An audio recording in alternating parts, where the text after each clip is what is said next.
नमस्ते, आपके साथ मैं हूं जयप्रकाश शर्मा और आप देख रहे हैं माहौल टाइट है। और आज माहौल टाइट आपको पता है कि प्रदेश में किसको लेकर है। बहुत सारी घटनाएं, लेकिन एक जो मुद्दा है वो सबसे बड़ा मुद्दा है और सबकी नजरें उस पर टिकी हुई है और उसी को लेकर यूपी के अंदर माहौल टाइट है और वो है उत्तर प्रदेश की 10 विधानसभा सीट जिस पर उपचुनाव होना है। जहां उपचुनावों को लेकर अब हलचल तेज हो गई है, पूरी तरह से यूपी में माहौल टाइट है। इस उपचुनाव को यूपी चुनाव 2027 का सेमीफाइनल के तौर पर देखा जा रहा है और साथ ही साथ ये लड़ाई प्रतिष्ठा और नाक की लड़ाई बन चुकी है। ऐसे में इंडिया गठबंधन अपनी पूरी ताकत के साथ चुनावी मैदान में उतरने की योजना बना रहा है। वहीं सीएम योगी आदित्यनाथ इस उपचुनाव को प्रतिष्ठा से जोड़कर देख रहे हैं, जिसका मैं जिक्र कर भी रहा हूं। इसलिए भारतीय जनता पार्टी सभी 10 सीटों पर जीत की रणनीति तैयार की है। जीत और हार का फैसला तो चुनाव नतीजों के बाद होगा, लेकिन उपचुनाव से पहले, उपचुनाव से पहले जी मीडिया लेकर आया है आपके लिए ग्राउंड जीरो से खटाखट सर्वे। जी हां, खटाखट सर्वे दिखाने जा रहे हैं हम और आपको उन सीटों का सर्वे दिखाएंगे जो बहुत ही महत्वपूर्ण सीट है। और सबसे महत्वपूर्ण सीट जिस पर सबकी नजरें टिकी हुई हैं वो है अयोध्या की मिल्कीपुर विधानसभा। जिन 10 सीटों पर उपचुनाव होना है उनमें फैजाबाद लोकसभा की मिल्कीपुर विधानसभा भी शामिल है। मिल्कीपुर से विधायक रहे अवधेश प्रसाद अब फैजाबाद लोकसभा से सांसद है। लोकसभा चुनाव में बीजेपी को सबसे बड़ा झटका फैजाबाद यानी अयोध्या से लग रहा है। अयोध्या में ही राम मंदिर के उद्घाटन के बाद बीजेपी ये मानकर चल रही थी कि यहां से वो भारी बहुमत से जीतेगी, पर नतीजे में हुआ इसके उलट। लोकसभा में फैजाबाद सीट गंवाने के बाद बीजेपी मिल्कीपुर में उपचुनाव में फतेह हासिल करना चाहती है। जी हां, और अयोध्या के हार के गम को कम करना चाहेगी।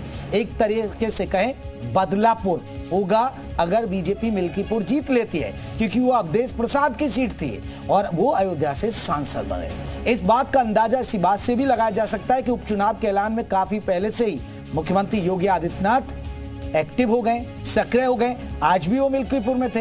मिल्कीपुर निर्वाचन क्षेत्र को अपनी नाक का सवाल बना लिया है और ये सबसे हॉट सीट मानी जा रही है। तो पहले आप देखिए मिल्कीपुर का खटाखट सर्वे। मिल्कीपुर उपचुनाव और इस उपचुनाव के मद्देनजर समाजवादी पार्टी की भी तैयारी अपने चरम पर है। हमारे साथ समाजवादी पार्टी से जुड़े हुए लोग हैं। तैयारी कितने है? तैयारी हम लोगों की हमेशा तैयार, हम लोग उपचुनाव लड़ने के लिए, कोई दिक्कत नहीं है। मुख्यमंत्री जब पहुंचे मिल्कीपुर तो कहे कि ये वही लोग हैं जो कहते थे कि लड़के हैं, लड़कों से गलतियां हो जाती हैं। बलात्कार का मुद्दा, महिला सुरक्षा का मुद्दा चरम पर है। हम उनसे बेरोजगारी, विकास के मुद्दे पर लड़ना चाहते हैं। अनर्गल मुद्दों की हम लोग बात नहीं करते। और भी लोग हैं, आपसे जाने पूरे चुनाव की तैयारी कैसी और उत्साह कितना? बहुत बड़ा उत्साह है हम लोगों के पास। हाँ, ये चुनाव हम लोग जीतेंगे। बंगाल की घटना कितना असर दिखाएगी? जिस तरह से हिंदुओं को लेकर कहीं ना कहीं अत्याचार की खबर है, अगर बात करें तो क्या लग रहा है, कहीं ना कहीं ये भी मुद्दा बनता हुआ नजर आ रहा है? हाँ, बनेगा मुद्दा, लेकिन हम लोगों का फोकस इस चुनाव के बारे में है। तो चुनाव में ये मुद्दा है क्या? नहीं, ये वहाँ कोई मुद्दा नहीं, यहाँ इसका कोई मुद्दा नहीं जो है। तो आपसे जानेंगे कि मिल्कीपुर का सबसे बड़ा चुनावी मुद्दा क्या है? विकास, बेरोजगारी, झूठा प्रसाद को भगाना, समाजवादी पार्टी के पूर्व विधायक, मौजूदा सांसद, झूठ पर राजनीति करने वाले, अफवाह फैलाकर जीतने वाले, उनको यहाँ भगाना। पुरानी वाली पार्टी को वोट देगी मिल्कीपुर की जनता कि कुछ बदलाव का मूड है? भारतीय जनता पार्टी वोट देगी, बदलाव कहाँ से है? एकदम खुल के वो तो गलती से चुनाव जीत गए। भगवान राम की नगरी है, पता नहीं कहाँ से जीत ही गए। झूठ फैला के अफवाह फैला के जीत गए चुनाव। बांग्लादेश में जो मुद्दा सामने है बांग्लादेश का, क्या लग रहा है उससे ध्रुवीकरण होगा क्या इस उपचुनाव? पूरी तरह से इस समाजवादी पार्टी को आप देख ही रहे हैं। वो तो कहते हैं पार्टी की लड़के हैं, गलतियां हो गई हैं। पूरी तरह से वो लोग सीधा एक काम बरगला के पब्लिक का वोट ले लेना, उसके बाद हत्या, बलात्कार, लूट लपाट, तो भाई बहुत पहले समाजवादी पार्टी का चरित्र है। महिला सुरक्षा का जिक्र मुख्यमंत्री योगी ने भी किया। इसके साथ ही जो बंगाल में हिंसा हुई, वहाँ बेटी के साथ जो हुआ, तो क्या लग रहा है महिला सुरक्षा भी बड़ा मुद्दा बनेगा? जी बनेगा। भारतीय जनता पार्टी हमेशा बेटी बचाओ बेटी पढ़ाओ का नारा है माननीय मुख्यमंत्री जी का, प्रधानमंत्री जी का। हम लोग सभी भारतीय जनता पार्टी कार्यकर्ता हैं, छोटे कार्यकर्ता हम लोग हैं। सभी लोग चाहते हैं कि बेटी हमारी स्वच्छ हो, हमारी बेटी है। आपकी बेटी सबकी बेटी सोच रहे। और भी कार्यकर्ता है, आपसे जानेंगे इस चुनाव में जिस तरह से बेटियों की सुरक्षा का मुद्दा प्राथमिकता के तौर पर, सीएम योगी भी जब यहाँ पर थे मिल्कीपुर में तो वो लगातार बेटियों की सुरक्षा का मुद्दा उठा रहे थे, तो लग रहा है महिला सुरक्षा बड़ा मुद्दा। नहीं, महिला सुरक्षा मुद्दा है, लेकिन भाजपा सरकार महिला सुरक्षा के लिए हमेशा साथ खड़ी रहती है, हमेशा बात करती है। हाँ, महिलाओं का सम्मान एक लौती पार्टी भारतीय जनता पार्टी है जो महिलाओं का सम्मान करती है। जी, और भी लोग हैं, आपसे जानेंगे। आप भारतीय जनता पार्टी के कार्यकर्ता हैं, तैयारी कितनी, किस स्तर पर मिल्कीपुर उपचुनाव को जीतने? पूरी तैयारी है, मिल्कीपुर उपचुनाव हम लोग जीतेंगे। चुनावी मुद्दा क्या है, सबसे बड़ा चुनावी मुद्दा? सबसे बड़ा चुनावी मुद्दा तो विकास है, रोजगार है, महिला सुरक्षा है। महिलाओं की सुरक्षा। एक और चीज़ जानना चाहेंगे कि जिस तरह से बंगाल की घटना सामने आई, जिस तरह से पिछले दिनों अयोध्या की घटना सामने आई, कन्नौज की घटना सामने आई, क्या लग रहा है ये कहीं ना कहीं महिला सुरक्षा बड़ा मुद्दा बनकर सामने आ रहा है क्या? बिल्कुल, बहुत बड़ा मुद्दा है महिला सुरक्षा, और ये इतने दिनों का कलंक है जिसको धोते धोते हमारी योगी सरकार को बहुत समय लग जाएगा। कि समाजवादी पार्टी के चरित्र को मिटाते मिटाते जो उनका चरित्र रहा है वानियत का, उसको धुलते धुलते बहुत समय लग जाएगा। तो मिल्कीपुर का क्या माहौल है वो अब आपने दिखा दिया आपको ग्राउंड जीरो से। अब आपको लेकर चलते हैं एक और महत्वपूर्ण सीट, और ये आपको बता दें मिल्कीपुर के बाद महत्वपूर्ण सीट है करहल विधानसभा सीट। उपचुनाव में सबसे हॉट सीटों में शुमार करहल विधानसभा सीट को लेकर सबसे ज्यादा चर्चा है। मैनपुरी जिले की करहल विधानसभा सीट अखिलेश यादव के सांसद बनने के बाद खाली हुए। 2022 में अखिलेश यादव करहल से विधायक चुने गए थे, लेकिन 2024 के लोकसभा चुनाव में कन्नौज से सांसद बने और फिर उन्होंने करहल विधानसभा सीट से इस्तीफा दे दिया। यह सीट अब समाजवादी पार्टी के लिए अखिलेश यादव का गढ़ बचाने वाली सबसे जरूरी सीट बन गई है। बीजेपी के लिए भी यह सीट बेहद अहम है। देखिए ग्राउंड पर क्या हालात है। मैनपुरी की करहल विधानसभा में उपचुनाव होना है। यहां से अखिलेश यादव चुनकर विधानसभा गए थे, लेकिन उन्होंने कन्नौज वाली लोकसभा सीट को चुना और मैनपुरी की करहल विधानसभा खाली हो गई। यहां उपचुनाव की तैयारी है। जनता का ओपिनियन क्या है ये जानने की प्रयास लगातार जी मीडिया की टीम कर रही। तमाम जो लोग हैं इनसे हम बात कर लेते हैं। क्या नाम है आपका? शिवम सिंह चौहान। आप किन मुद्दों पर इस बार वोट होने वाला है? करहल के आप निवासी हैं, तो करहल में उपचुनाव किन मुद्दों पर होने वाला है? देखिए, गुंडाई, बदमाशी, अराजकता की समाप्ति होगी इस बार, और ये जो उपचुनाव होना है 10 सीटों पर, ये सेमीफाइनल है भारतीय जनता पार्टी का। इसी को लेकर 27 में वोटिंग होगी और प्रचंड बहुमत से तीसरी बार योगी जी सरकार बनाएंगे। बिल्कुल संतुष्ट हैं सीधे तौर पर। दादा क्या नाम है? मोबाइल देख रहे हैं, सोशल मीडिया पर देखते हैं, इस समय रेप मामले 2-3 प्रकाश में आए, बहुत हाईलाइटेड हैं, डॉक्टर्स के साथ में घटना हुई है। क्या उपचुनाव में ये मुद्दे रहने वाले हैं? बिल्कुल रहने वाले हैं। महिला सुरक्षा सबसे बड़ा मुद्दा है, तो ये तो जरूर इसमें रहेगा। अच्छा, किन मुद्दों पर इस बार चुनाव होने वाला है? क्योंकि पहले समाजवादी पार्टी के अखिलेश यादव विधायक थे, दोबारा से चुनाव हो रहा है, तो बदलेंगे या वही पुरानी रखेंगे?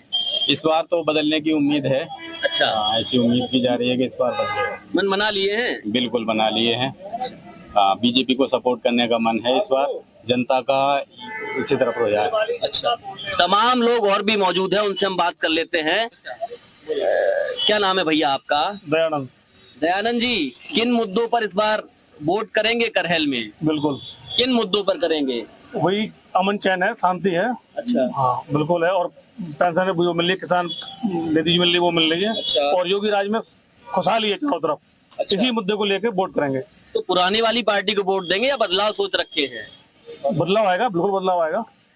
करहल विधानसभा के गांगसी ग्राम पंचायत में हम पहुंच गए हैं और यहाँ के लोग अब उपचुनाव की चर्चाओं में जुट गए हैं। तमाम जो लोग हैं हमारे पीछे दिखाई पड़ रहे हैं। दादा क्या नाम है आपका? केपी सिंह यादव। दादा, उपचुनाव होने वाला है, अखिलेश जी ने यहाँ की सीट छोड़ दी, कन्नौज चले गए, यहाँ उपचुनाव होगा, क्या लग रहा है पहले वाले चुनेंगे या नए चुनेंगे?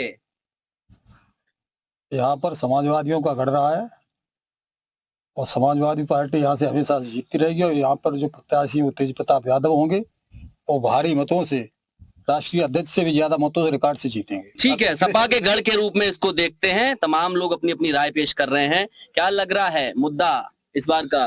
मुद्दा बाबा खल्लास। अच्छा, हाँ, भाजपा साहब। और सपा आएगी बड़ी बहुमत के साथ और माननीय तेजप्रताप यादव जी यहाँ से भारी मतों से जीतेंगे। बाबा बुलडोजर चला रहे हैं, आरोपियों पे कार्रवाई कर रहे हैं, अपराधी धराशायी हो रहे हैं। पक्षपात कर रहे हैं, अपने कहाँ चलाते हैं, विरोधियों में चलाते हैं। अपने वाले बिल्कुल सही है, सबसे ज्यादा कब्जा भाजपा वाले किए बैठे हुए हैं, उन पर कोई देख रेख नहीं है। हम विपक्षी हैं, उन पर चलाते हैं बुलडोजर। चलिए अब माहौल टाइट में अलीगढ़ की सीट दिखाएंगे। अलीगढ़ जिले का जाटलैन कही जाने वाली विधानसभा खैर विधानसभा सीट पर उपचुनाव की तैयारी हो रही है। हर दल अपने अपने स्तर से प्रयासरत है। सभी के सामने सवाल है कि अब की बार इस सीट पर बहुसंख्यक जाटों को कौन साधेगा। बीजेपी तीसरी बार फिर जीत के लिए प्रयासरत है। लोकसभा के परिणामों को देखकर सपा भी उत्साहित है। अब परिणाम क्या होगा ये तो आने वाला समय बताएगा, मगर सभी दलों के टिकट के दावेदारों ने अपने अपने प्रयास तेज कर दिए हैं। उपचुनाव को लेकर के क्या कुछ तैयारियां हैं, तमाम लोग हमारे साथ मौजूद हैं। समाजवादी पार्टी, भाजपा और कांग्रेस, बीएसपी सहित तमाम पार्टियों के लोग मौजूद हैं। सबसे जानेंगे कि इस बार के चुनाव में कौन सी पार्टी अपने आप को कितना मजबूत मान रही है। साथ ही साथ इस चुनाव को आने वाले विधानसभा चुनाव का सेमीफाइनल कहा जा रहा है। तमाम लोग आप देख सकते हैं हमारे साथ मौजूद हैं और सबसे जानने की कोशिश करेंगे कि इस बार का जो चुनाव है किस तरह का रहने वाला है। सबसे पहले आपसे जानना चाहेंगे, अभी लोकसभा चुनाव हुए हैं, ऐसे में बीजेपी अपने आप को कहां मान करके चल रही है? देखिए जी, बीजेपी सबसे ऊपर है और जो यूपी में कानून व्यवस्था की पोजीशन है, इस वक्त व्यापारी बहुत खुश है, क्योंकि व्यापार पहले भी चल रहा था, आज भी व्यापार चल रहा है, लेकिन व्यापारी का मान सम्मान बना हुआ है, कानून व्यवस्था बहुत अच्छी है। तो इस दृष्टिकोण से कहीं कोई दूसरी पार्टी पासंग भी नहीं है बीजेपी के, और बीजेपी भारी बहुमत से जीत रही है। बिल्कुल, देखिए और समाजवादी पार्टी के नेता उनके पास चलेंगे।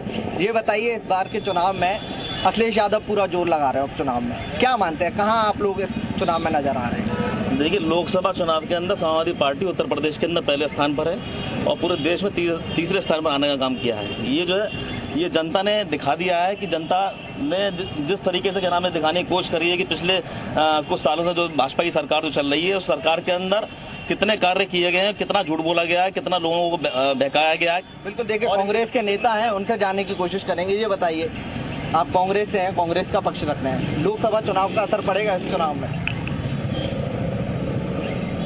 जरूर पड़ेगा। ये लोकसभा, ये विधानसभा का उपचुनाव है, लेकिन आपको ये मैं बता दूं, जनरल इलेक्शन के मुकाबले ये जो उपचुनाव होते हैं ये प्रो गवर्नमेंट होते हैं, इसमें निष्पक्षता आपको नहीं मिलेगी।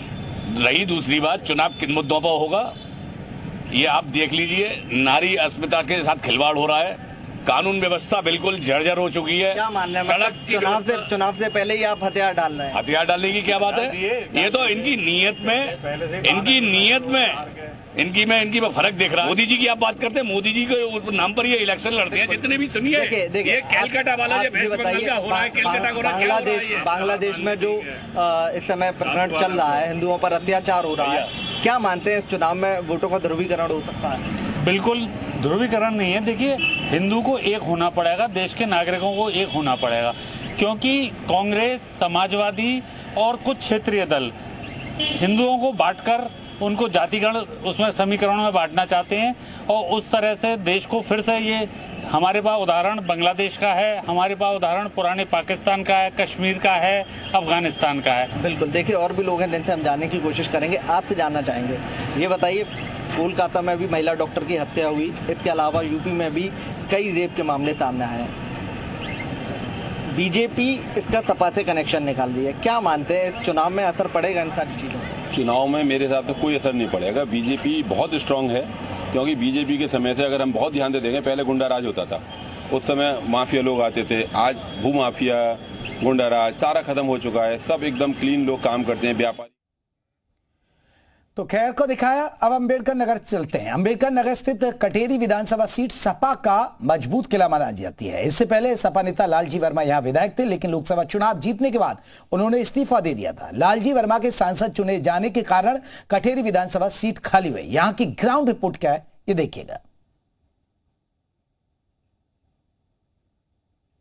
नमस्कार, मैं हूं अनूप सिंह। मैं आज कटेरी विधानसभा की चर्चा करूंगा। मैं आपको बता दूं कि यूपी में 10 सीटों पर उपचुनाव होने वाला है, जिसमें से हम आज बात करेंगे उसी विधानसभा कटेरी की ही, उस पर कुछ चर्चा करेंगे, लोगों की राय जानेंगे, क्या है लोगों का मोड़। आइए हम जानते हैं। सबसे पहले भाई साहब ये बताइए कि यूपी में 10 सीटों पे उपचुनाव होना है, जिसमें से एक विधानसभा अपनी कटेहरी है, अपने अम्बेडकर नगर में कटेहरी है। यहाँ पे सभी सीटों पे प्रभारी घोषित हो गए हैं, जिसमें से खुद मुख्यमंत्री योगी आदित्यनाथ पूरी कमान संभाल रहे हैं और कहीं अखिलेश यादव भी उससे कम नहीं है। अपने यहाँ अम्बेडकर नगर में उन्होंने भी प्रभारी बनाया शिवपाल यादव को। तो इस पे क्या कहेंगे, 2027 का घमासान या बदलापुर? नहीं, देखिए ये जो उपचुनाव है, इस बार का जो ये उपचुनाव है, दरअसल यहाँ पे सारा सब कुछ जातिगत समीकरण हो गया है और सब कुछ ओबीसी और सामान्य का ये चुनाव है। यहाँ पे जातीय समीकरण काफी हावी है। जनता विकास को ना देखकर जाति को देख रही है। जिस वर्ग के लोग खड़े हो रहे हैं चुनाव में, लोग उसी वर्ग को, उस जाति के लोग उसी वर्ग को चुनाव प्रत्याशी को अपना मत देने के लिए तैयार है। बाकी यहाँ पे विकास का किसी से कोई लेना देना नहीं है। विकास हो रहा है नहीं हो रहा है इसको कोई नहीं देख रहा है। अगर ओबीसी वर्ग का खड़ा है प्रत्याशी तो ओबीसी वर्ग के सारे वोटर उसी को वोट देंगे, यद्यपि वो चाहे भाजपा में ही क्यों ना हो, दूसरी पार्टी में ही क्यों ना हो, लेकिन वो वोट देंगे अपने ही प्रत्याशी को। उसी तरह भारतीय जनता पार्टी का भी है। अगर वो सवर्ण से किसी को टिकट दे रही है तो उसमें भी जो है सभी लोग सवर्ण के लोग मतलब वोट कर रहे हैं। तो ये एक प्रकार से जातिगत समीकरण है जिसके तहत सभी लोग एक दूसरे को वोट कर रहे हैं। और इसी का कारण है कि यहाँ पे काफी लंबे समय से भारतीय जनता पार्टी का कोई विधायक नहीं रहा है और ना ही जो है भारतीय जनता पार्टी का कोई यहाँ पे विशेष पद रहा है अभी तक। तो चलिए अब जल्दी से आपको दिखा देते हैं कि लोगों का क्या कहना है। कि यहां सबसे बड़ी बात है, लोगों ने यह कहा है कि यहां पर जो देखने को मिल रहा है वो कहीं ना कहीं पीडीए फॉर्मूला, यानी जो दलित ओबीसी का जो लड़ाई चल रही है वो मामला है। अब मुरादाबाद जिले के कुंदरक की विधानसभा की बात करते हैं। कुंदरक की विधानसभा उपचुनाव में साइकिल दौड़ाने के लिए सपा ने सियासी बिसात बिछाने शुरू कर दिए। बीएसपी के वोटरों को रिझाने के लिए पार्टी नए सिरे से रणनीति बनाने में मंथन करे। मुरादाबाद की कुंदरक की सीट का वो रालोद को देकर, जहां वेस्ट यूपी में जाटों को साथ कर गठबंधन मजबूती का संदेश दे सकती है, वही सीट पर मुस्लिम को कैंडिडेट बनाकर नई रणनीति पर चलने के संकेत भी दे सकते हैं। देखिए रिपोर्ट। मुरादाबाद की कुंदर की विधानसभा, जो कि समाजवादी पार्टी के नेता जियाउर रहमान बर्क के जो संभल से सांसद बनने के बाद में खाली हो गई है, उस पे उपचुनाव की जो दरमियान है वो तेज हो गई है। राजनीति चरम पर अपने हैं और यही नहीं, ऐसे में उपचुनाव को लेकर के सभी पार्टियों ने अपनी अपनी कमरे कस ली हैं। बात करने के लिए मुरादाबाद की जनता मेरे साथ मौजूद है। बात करेंगे हम कि क्या रहने वाला है इस बार उपचुनाव में, क्योंकि बात करें उपचुनाव की तो बीजेपी और सपा ने अपने जो प्रभारी हैं उनके नामों का भी ऐलान कर दिया है और जो 2027 की जो चुनाव होना है उससे जोड़ करके इस पूरे चुनाव को देखा जा रहा है। खुद सीएम योगी ने जो हॉट सीट है उन पर अपना मोर्चा संभाल लिया है, तो वहीं अखिलेश यादव भी इसमें पीछे नहीं है। मानो ये उपचुनाव ना हो, बदलापुर पूरा बन गया है। बात कर लेते हैं जनता से कि क्या देखते हैं पूरी इस बात को। जी, किस तरह से देखते हैं उपचुनाव जो होने वाला है?